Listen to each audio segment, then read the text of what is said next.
Hello and welcome back to RC Icons. So in this episode, we are going to build the RB5 from Kyosho. So Kyosho has recently announced the unveiling of a new buggy called the SB Dirt Master that's supposed to be designed off of the RB5 platform. So the RB5 was released 2009. I think it was available for sale in 2010. Obviously a two-wheel drive racing buggy. So Kyosho hadn't done a high-end racing buggy in the early 2000s, and they decided to throw their hat in the ring with the RB5. So this is ball diff. It's got UJ's oil-filled shocks. It's actually running the same velvet shocks as the Laser ZX5, and in fact a lot of the design cues came from the Laser ZX5 FS, which was the FS was the front wheel motor, I believe, version of the ZX5. So they took a lot of design cues from the ZX5 FS and turned it into the RB5 for the two-wheel drive platform. Absolutely awesome racing buggy. So it shares the same velvet shocks with the chrome inners, or chrome shock bodies. Slipper clutch, fully ball raced, like I said, ball diff, UJs, the whole 9 yards. So I got this kit from Taiwan Kenny a while back, and I didn't give it the respect it deserved at the time. I think it's cool that Kyosho is putting out a modern day vintage looking style buggy. I'm looking forward to seeing what it has to offer. Does not come with the same carbon composite chassis, although the chassis is designed around the same chassis, but it's with modern day plastics, so it's probably just as good. I think they're possibly throwing... it's hard to say because they didn't just pump this thing out over the last couple of months, but people are saying that it's because of the Genova Masami buggy that's available in Japan that Kyosho decided to do this. I think that they probably have been working on this for a year to 2 years. You know, they don't just throw that out in a matter of months because Genova decided to make a buggy. Great to see them do it. Don't get me wrong, but because they're putting out the SB and it's based off of this, I figured, hey, I got one sitting here, let's build it. So you guys will be able to see the RB5, you'll be able to see it get built, and then hopefully you'll be able to translate what you see here into the SBs that you're purchasing in another month or two. So let me bring the camera over. We'll take a look at the kit real quick. There's not much to look at. It's a racing kit. I don't even know that it's got wheels and tires in there. But as soon as I get it built, I'll source some wheels and tires, or I'll do it along the way. But first off, let's get the camera over. We'll take a look at what's inside, and then we'll go from there. All right, now that I have you up close, $229.99. Back in 2000, what was it, 2007? I think it was 2007. 2007. So this was a race kit, so it obviously didn't come with a bunch of things, and it's all just thrown in there. My favorite part of this kit, velvet shocks. You can't see them in there. Look at those. Absolutely gorgeous. So I just built the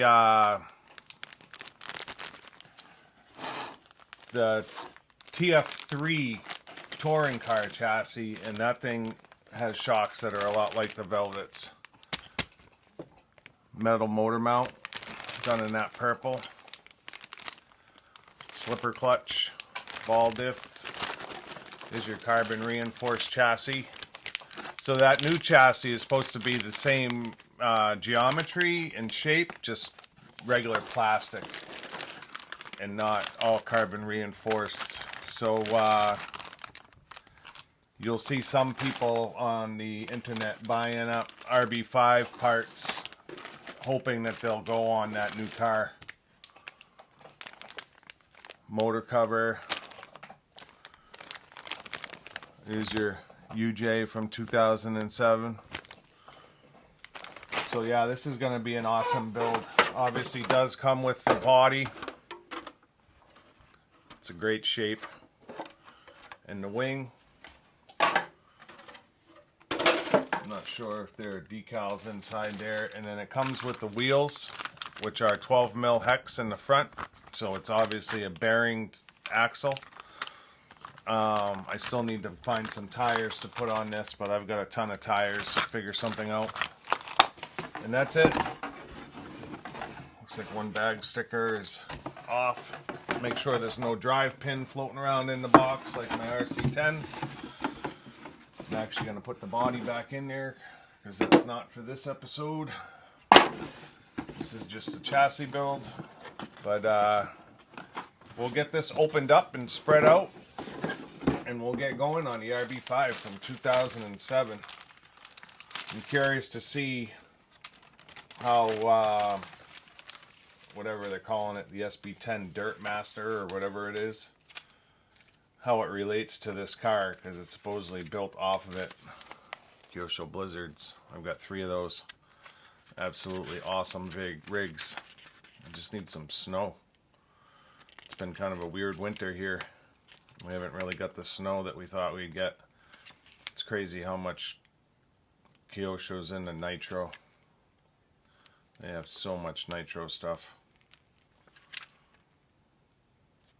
Absolutely insane. Mini Z's. Mini Z is a huge market for them too. And then they're still doing planes. They do a bunch of planes. I think they might even still be doing helicopters. Yeah, helicopters. And boats. I know they did boats. Yep, boats.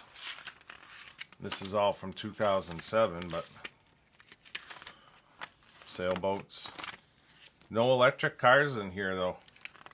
It goes straight to Mini Z's, to nitro, to planes. They just have, there's got to be 15 pages of Mini Z stuff here. Must be a huge market. Like, that's all just Ferrari, Mini Z. There's 12 Ferraris there.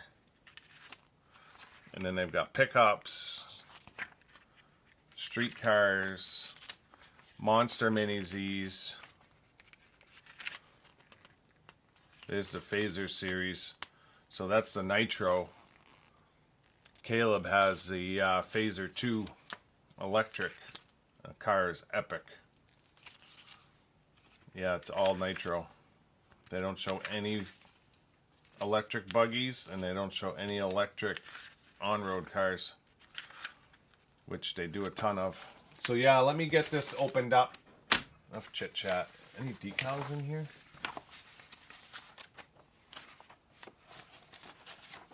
Window masks. There they are. So there's our RB5 decals. Very basic, again, racing buggy style. So all of this is not part of the livery. You basically paint it up the way you want it, and you're just badging it RB5. Setup sheet for after it's built. You don't need the aerial. And then our manual. So yeah, let's get this party started. So in step 1, it had me take 2 ball ends, mount that into this upper bulkhead piece, and mount that to the front chassis mount. And then in step 2, it had me use the center section to mount the front arms. You could do either 30 degrees, which is standard, or 25 degrees. There's a capture screw here that holds the pin in place with a set screw that comes down into the slot. So pretty easy enough, self-explanatory stuff. Then it had me take that assembly here with a shim So you use 0.5 millimeter for 30 degrees and you use a 1 millimeter for 25 degrees. That gets bolted down to the top with the alloy hinge pin brace and the front bumper. And there's just two 10 millimeter screws that hold that together. So that's essentially this. So you can see the purple alloy hinge pin brace, the ball ends. There was a couple of thick purple washers that went under the ball ends. So this will essentially get attached to the chassis, and that's your front arm kick up. So that's where we're at. Step 4, it's going to have me start messing with the servo saver. Steering assembly, and then it's going to have me mount that into the chassis with the front end. So I'm going to start getting that assembled. I'm not sure if I'll bring it back before I connect it to the chassis or after. I'll have to see. Maybe be halfway through it. But let me start working on that and I'll bring you back. Steering servo saver, steering assembly, and then that's where it attaches to the chassis. See you in a second. Alright, so I figured I'd bring you back. I would have liked to have brought you back for the servo saver. It was just way too much going on. It's actually pretty complex, so I've got it done. And it's working fine. But this piece here, you had to take the rod,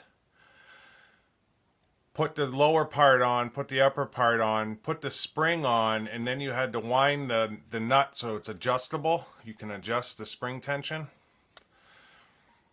And trying to get that on, compressing the spring and get it started was an absolute nightmare. It had a lot of tension, and to the point to where I took the spring and put it in channel locks and tried to compress it a few times to try to get some of the spring tension out of it because it was just that hard. It's fully ball raced, is 850 bearings top and bottom. I'm assuming that was an afterthought because in the either that or they used the servo saver for other cars because it's got the 850 bushes like it had on the TF3 touring car. All the other parts are different than the parts tree on that one, but this is 07, so I'm assuming they use that servo saver parts tree for a few different cars, but nonetheless that's built and ready to go. So the next step is to take the upper front bulkhead along with the servo saver. That's going to get bolted up inside, and that's going to come down into the chassis, as well as the front lower bulkhead with the arms. I've got all the hardware here to go. So let me just see if I can start by getting some of this put together. These are 3x8s. And it looks like they're just coming down in.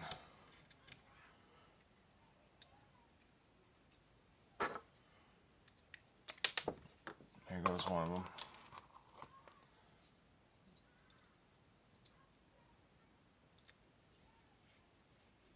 So the car so far has been really fun. It's just very different because it's 07. It's more of a modern taste than what I'm used to. I think it's cool that Kyosho is releasing a modern day car that's based off of this. I think they're probably going to have some pretty good success off of it, but we'll have to see. Because this was known to be a really good race car back in the day. So that essentially mounts that servo saver onto that upper bulkhead. So now we've got two capture nuts that are going in the middle.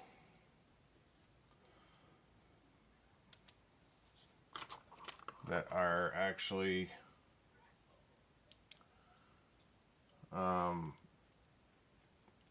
lock nuts.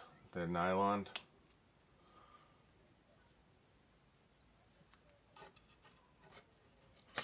And then this is going on top.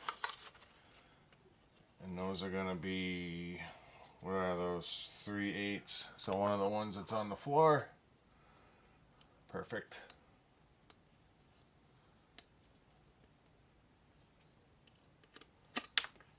Going to be 2 on the floor here in a second. Here we go.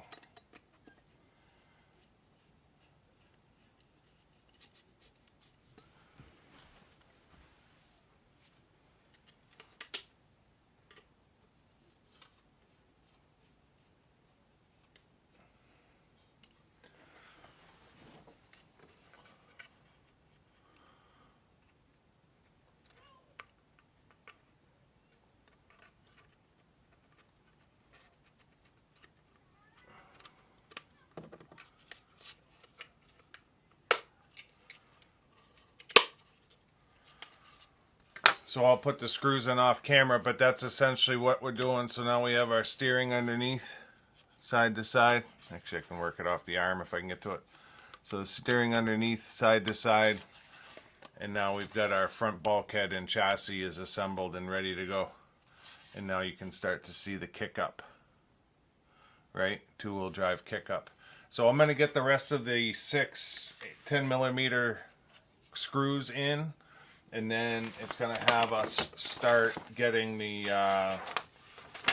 uprights, C-hubs, uprights, all that stuff pinned together. It's going to have us building our steering arms and our upper arms, getting all of that in place. And then step 10 is getting the front shock tower in place. So I'm going to get all that done before I bring you back. I'll show you that, and then we'll be getting into the rear ball diff.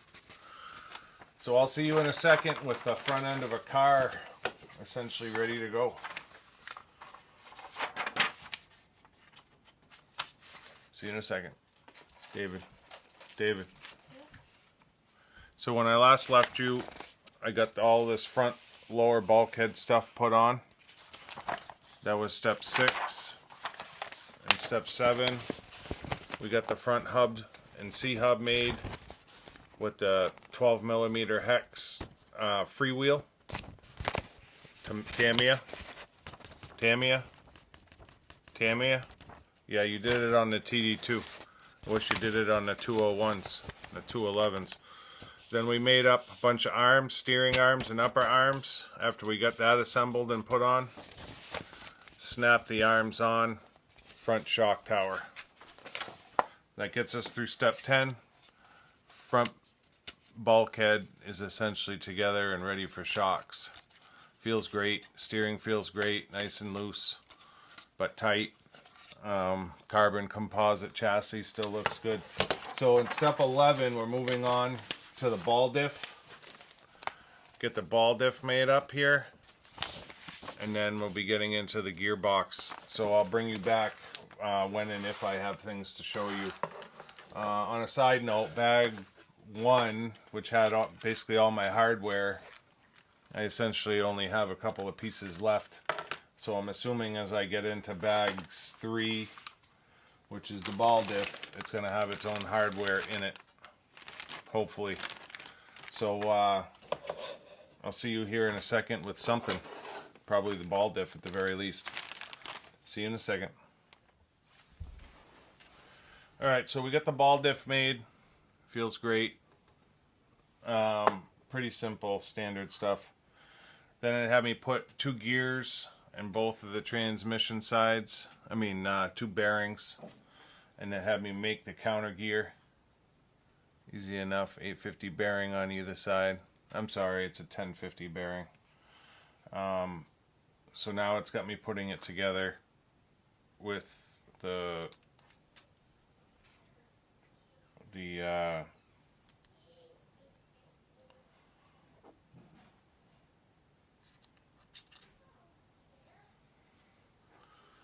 so that's it there. That's your slipper clutch gear, your counter gear, and your diff gear.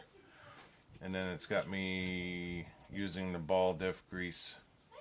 So let me get this greased up, put together, screwed together, and I'll bring you back for the slipper clutch.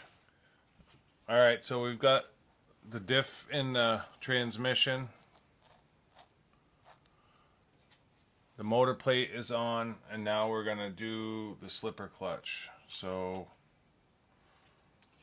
I don't think it matters what order it goes in,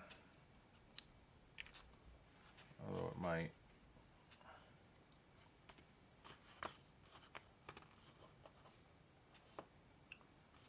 They both look the same.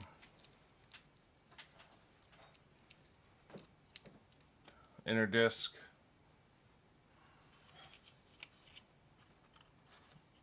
The friction pads, I usually like to just kind of snap them into the actual spur gear.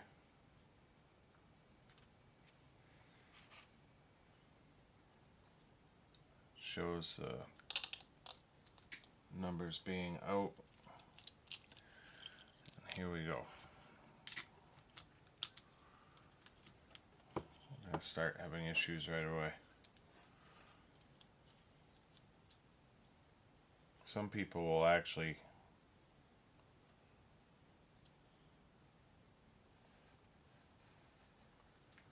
glue their friction disc in.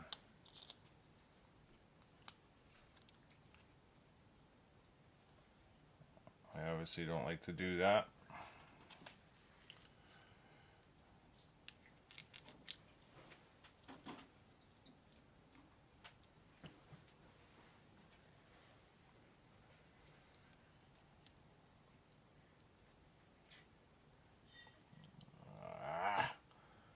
My lower one's falling out. Come on. This is why I don't do this stuff on camera. Try one more time.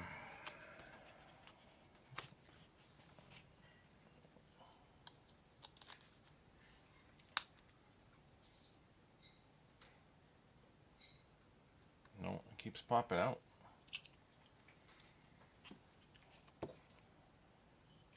One more time.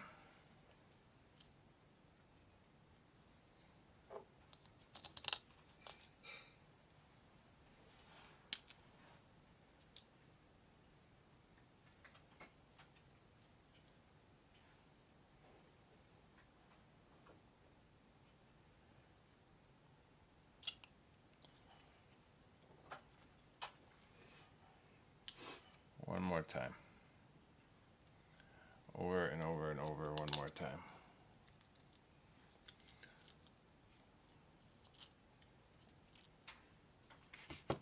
There's no way to hold it in place.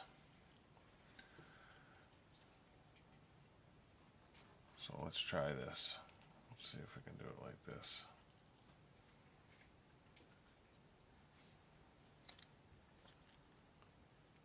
So that's in place.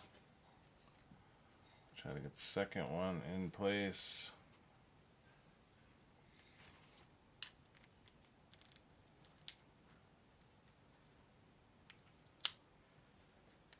Bingo. Keep pressure on it, get the spring in place, get the nut in place. I gotta try to get some tension on this nut right quick because it's gonna fall out. That slipper disc is gonna come out.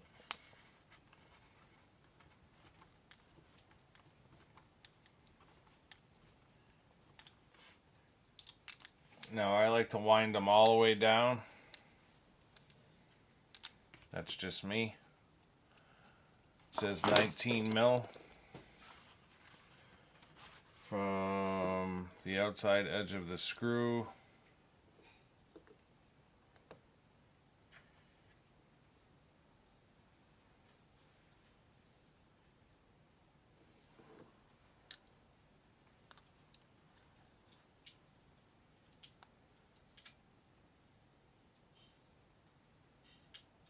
to the nut. So they want me to bring that nut way back. I usually only go 3/4 of a turn.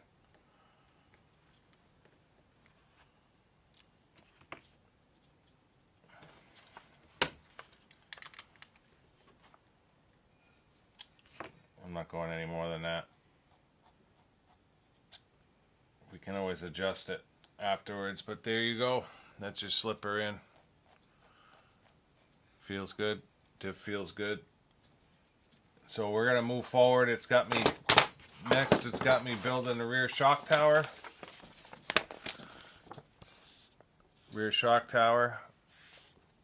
And then looks like it's attaching some kind of a lower bulkhead, rear bulkhead to the chassis. And then rear suspension mounts to another chassis piece. So I'll keep moving forward, and like I said, I'll bring you back as I have things to show you. So in step 16, it had me get the wing mounts screwed to the shock tower, and it had me get the damper stays put in. So we did that. Step 17, it had me make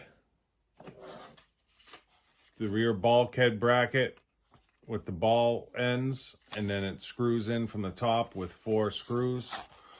So we got that put together and mounted to the rear of the chassis.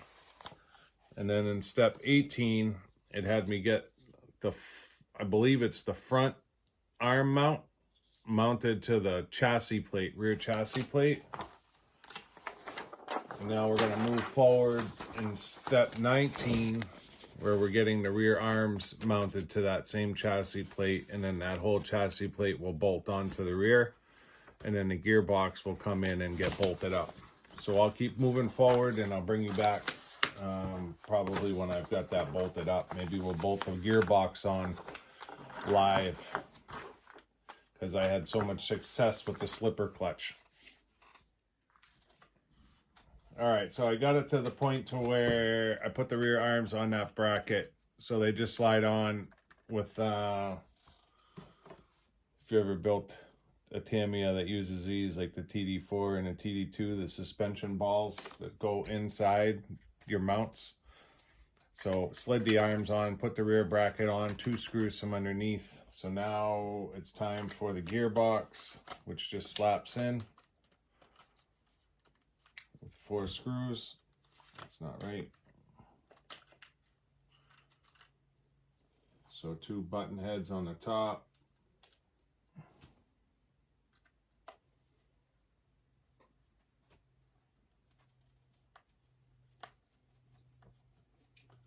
It's nice that most of the plastics are carbon composite, because you can't really strip them out. You tighten the screw as tight as you can go, and it stops. It doesn't like just keep spinning.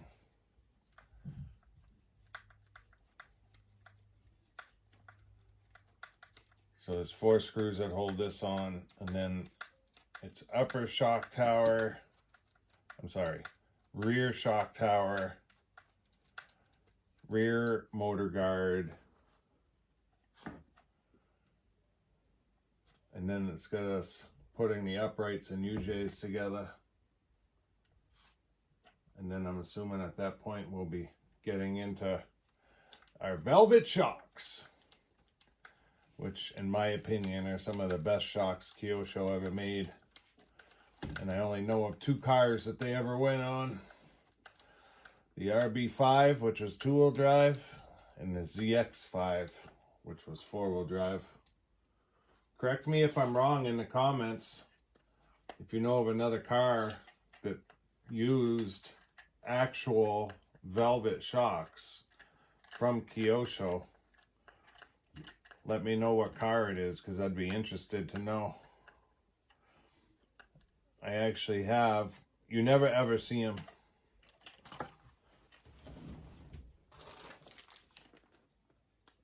That's a brand new set of fronts in the package. Yeah, it's a brand new set of fronts. You never ever see them for sale. I'd like to find a new set of rears just in case I decide to do a custom build someday or something and I want to use those shocks. It's the only reason I have those fronts. I actually bought an entire ZX5 for Glenn so that he could swap the shocks. I still have that car, and it's got the black body plastic shocks on it that I got back from him. I may give that car away or sell it, I'm not sure. But those are the velvet shocks there for the kit. So like I said, rear shock tower is going to bolt up, motor guard's going to bolt up, and then we're going to start getting into building the UJs and the uprights. So I will bring you back. I believe these are the same too as the ZX5. So like you can buy the 3 racing alloy ones that are purple. And I'm pretty sure I have a couple of extra sets and use those on this car. But I'm going to put it together regular for now. And then I'll decide later if I want to change it.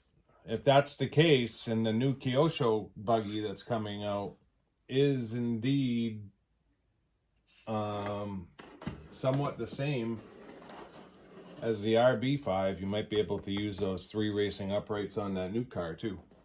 So let me keep moving forward here. See you in a second. All right, so I had me make the rear UJ.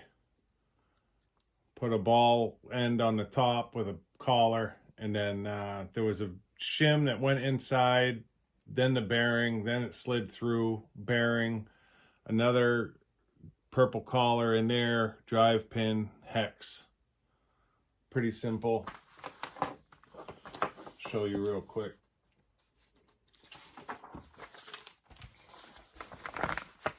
So UJ, shim, bearing, upright, bearing, purple shim, drive pin, hex, and then ball end spacer into the top. Once you did that, it just has you pin it in place, and it's got a spacer, a plastic spacer on either side, 1 millimeter. So those are the 1 millimeter plastic spacers, and then it's just a pin with a locking screw that holds the pin in place. So I'm going to get the second one in. The axles will fall out at this point, so you kind of have to be a little bit careful as you're doing it. I probably should not do it on camera, but I don't typically do what I shouldn't do.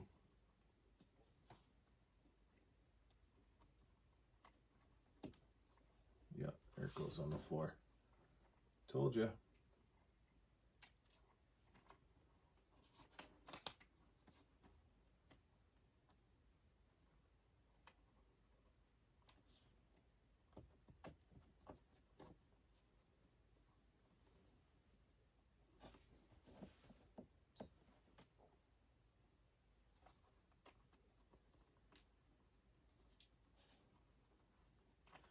Told ya.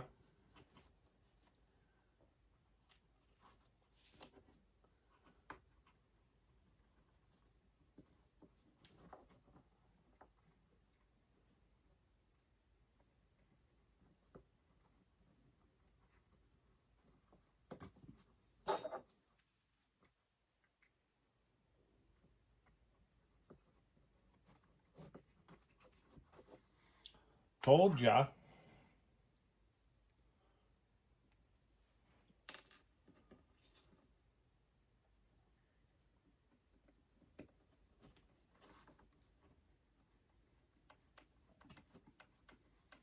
So the next step, and my fingers are still throbbing from doing the front, is making up the upper arms.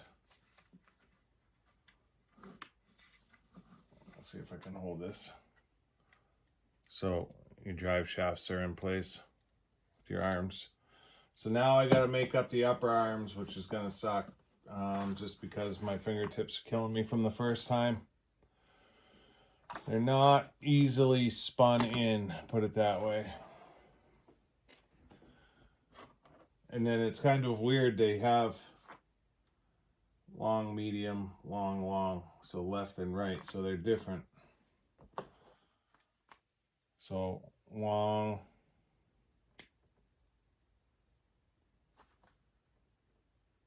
oh no, there's one medium, one long on each. I was going to say there's only 2 more longs. So for whatever reason, it gives you 2 different size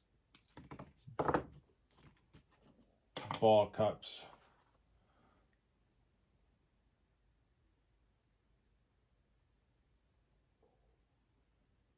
And they're probably different by 2 mil. And it uses a medium and a long on either side. So I'm going to get these last 2 made up, and then all that's left is the one for the steering arm. Joy. And then it's got me putting in the body pins, which is no big deal. I'm going to get these snapped on. Then it's got me putting the 4 body pins in. 2 on the side and the back. 2 in the front. So this looks like 4. Oh, those are battery pins. Body pins in the back, and then battery pins right here in the front. And then at some point it's going to have me put the front body pin on. So I'm going to get that done, and then it has me going into the velvet shocks. So I'll probably get 3 of the shocks built, and I'll bring you back for the 4th because I want you to see these. So I'll see you back here when I've got 3 shocks built and 1 left to go. All right, as promised, I left the last one for you guys. So this is the actual bottom of the shock body. This is clear O-ring goes in first. A little drop of oil in the center of that. Then there's a plastic spacer goes in. Then there's another clear O-ring on top of that. Drop of oil. Then there's another, it's like a plastic collar, and it's got a raised end on both sides, but one is smaller than the other. So the small end up. Then you take the cap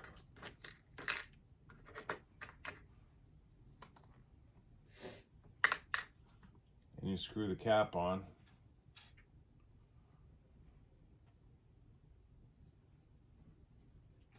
And that makes your bottom, right? I already put the pistons together. They're all the same 2-hole piston. The C-clip inside, C-clip outside, very standard stuff. Put your shock,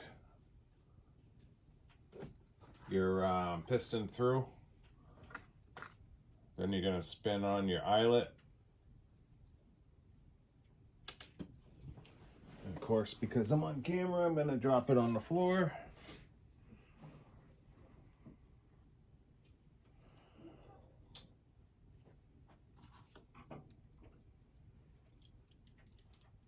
And then the fronts are to be made to 20.5 mil, and the rears to 28.5 mil. So you're measuring from the outside edge of that bottom to the inside edge of the shock eyelet. We're at 29.05.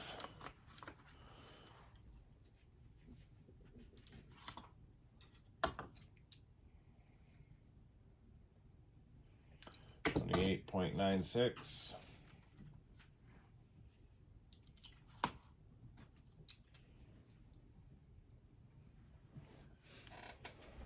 28.52. 2 1,000ths is good enough for me, or 2 100ths, or whatever the heck it is.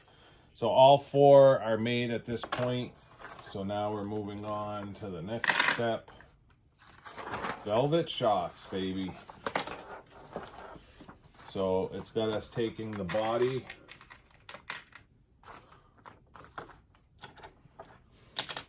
with an eyelet and a cap, and then there's an O-ring.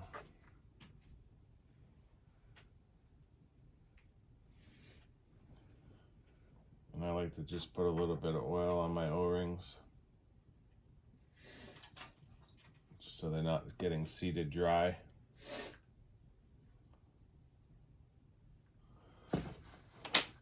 So you're making up the shock top. The TF3 I just built was exactly the same as that. And then you're threading that onto the shock body.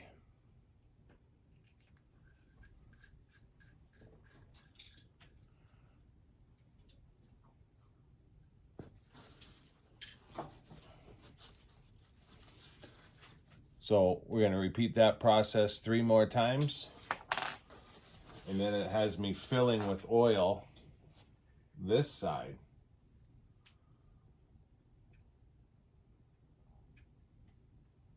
And then you tighten the cap down in.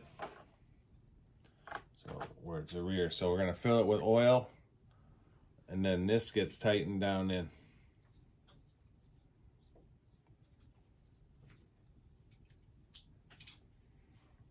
And then I'm assuming this is your tool to tighten it.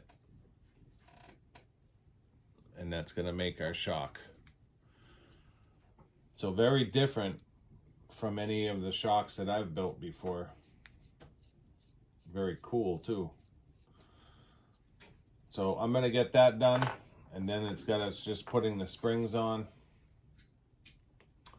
Does it give us any dimensions for the springs for preload? Doesn't look like it. There's a big old O-ring that goes in on the spring adjuster. So I'll bring you back when I put the last spring together, and then we'll slap these babies onto the car. And then all that's left is the servo. So see you in a second. So you can see I've got a finished car, and the thing is awesome. I found some wheels and tires that actually, well, the wheels came with it, but the tires that actually look just like box art. We're running Groove VTEX in the front that I got from Martin with my 211X, and I've got Shoemaker mini pins in the rear. Everything feels so smooth, and these shocks are like so smooth. So smooth. Those velvet shocks are just awesome.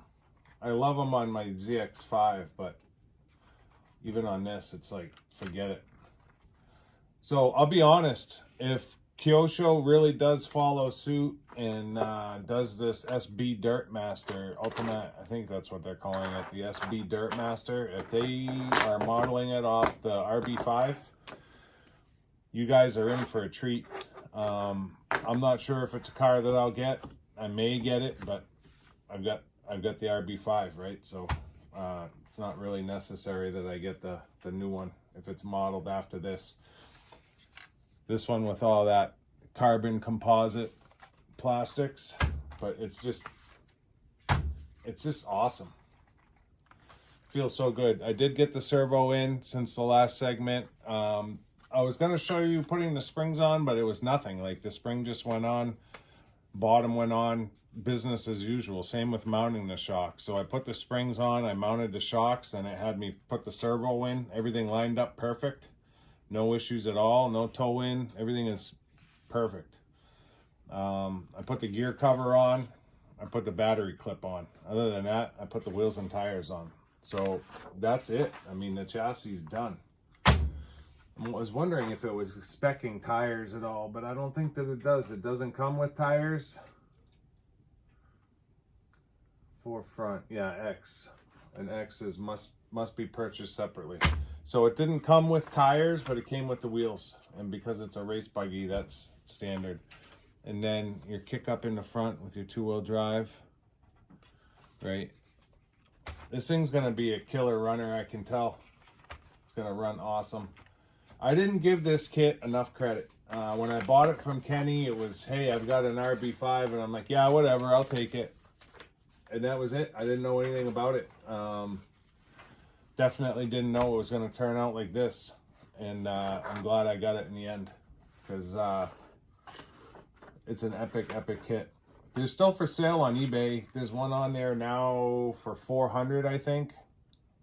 I don't know that that's a terrible price. I mean, this thing is like a TRF 201. To be completely honest, there's not much difference. You know, that's got aeration shocks. This has the velvets. It's got a metal motor mount, just like the 201 does. And a 201 would cost you new in box probably $700-800 right now. So I don't think $400 is a bad deal for an RB5. I think it's killer. Can't wait to run it. So let me get the camera set up for closing, because that's going to wrap this video up. The next video will be getting the body done. And then we'll get another video where we fit the electrics and take this bad boy for a run. I'm looking forward to it. No clue what motor I'm going to put in it, but I'm going to have to try to figure out a Kyosho motor from, what was it, 2007? Yeah, 2007. So yeah, let me get the camera moved over for a closing. So yeah, that's going to wrap up this video of the Ultima RB5 from 2007. I only built this car because Kyosho announced the Ultima Dirt Master or Sand Master or whatever it is, SB, I think it is. Sand Blaster, I don't know. I don't know what the name of it is. I saw that it was going to be based off of the RB5 chassis, so I was like, you know what? Perfect timing. You'll see this video. You're seeing this in March. It's supposed to be coming out the end of the month. I'm not sure where it'll show itself first, but if it's anything like this car, you guys are in for a treat, because this thing is absolutely insane. I'll be honest, I'm hoping, so I've got an Ultima RB, I think it is. RBR. I believe it's an RBR. Sorry for itching my face. I've got an Ultima RBR coming in from Taiwan Kenny, another kit. Same thing. He just happened to find it, asked me if I wanted it, and I was like, sure. What the hell.